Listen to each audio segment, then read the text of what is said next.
Thomas देगी और मुझे लगता है कि उन्होंने पाकिस्तान की पूरी डेमोग्राफी चेंज कर दी है। और क्योंकि इन्होंने जिक्र किया कि मेरा ताल्लुक तहरीक इंसाफ से है, हमने जितने भी 9 मई के हवाले से प्रोटेस्ट रखे हुए थे वो सारे कैंसिल किए। पार्टी की गाइडलाइन थी कि आपने आगे बढ़ के सपोर्ट करना है। Non conditional PTI social media ने जितना इसको सपोर्ट किया है आप बिलीव नहीं कर सकते। आज वो सारे लोग समझते हैं, खान साहब ने यही कहा कि पहले पाकिस्तान फिर कोई और मेरे ख्याल में एक बहुत ज़बरदस्त उन्होंने मैसेज दिया है। और उसके बावजूद कुछ लोग ऐसे हैं जो अभी तक सुमन बुकमन वाली हिसाब है, अभी तक वो बोले नहीं। पता नहीं उन्होंने अपने कहाँ कहाँ पैसे इन्वेस्ट किए हुए हैं, जिसकी वजह से हालांकि वो आज की गवर्नमेंट के लोग हैं लेकिन उन्होंने वो काम नहीं किया।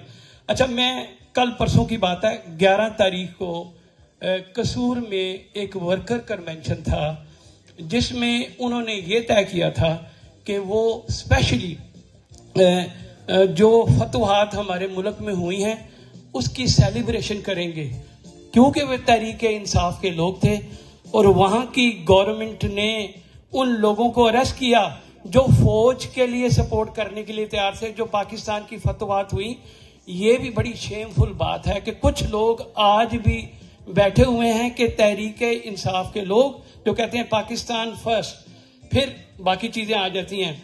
उसके बावजूद ये ज्यादती हो रही है। मेरे कहने का मकसद ये है कि अगर सारी कौम इकट्ठी हो रही है तो ऐसे में डबल स्टैंडर्ड रखना, मेरे ख्याल में ये तकरीर जब किसी भी बड़े डायस्पोरा पे जाएगी तो उनको समझ आएगी कि तहरीक इंसाफ का हर बंदा पाकिस्तान का है और पाकिस्तान की उन फोर्सेस का है जिन्होंने पाकिस्तान को फतवाहत की। बड़ी सीधी सी बात है, अभी भी अगर आप डबल स्टैंडर्ड रखेंगे तो क्या होगा? डबल स्टैंडर्ड ही की वजह से आप लोगों को डिमोरलाइज करते हैं। इसमें मैं एक बात और, क्योंकि मेरे ख्याल में बहुत कम लोग हैं तकरीरें करने वाले, तो इसी बहाने मैं ज्यादातर लंबी बात नहीं करता।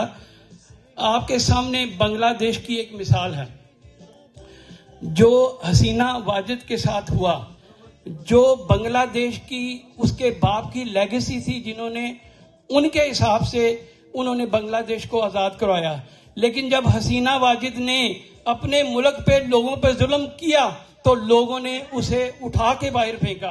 आज भी मैसेज इसी तरह का है कि जो लोग पाकिस्तान के साथ खड़े हैं, आप अपनी पर्सनल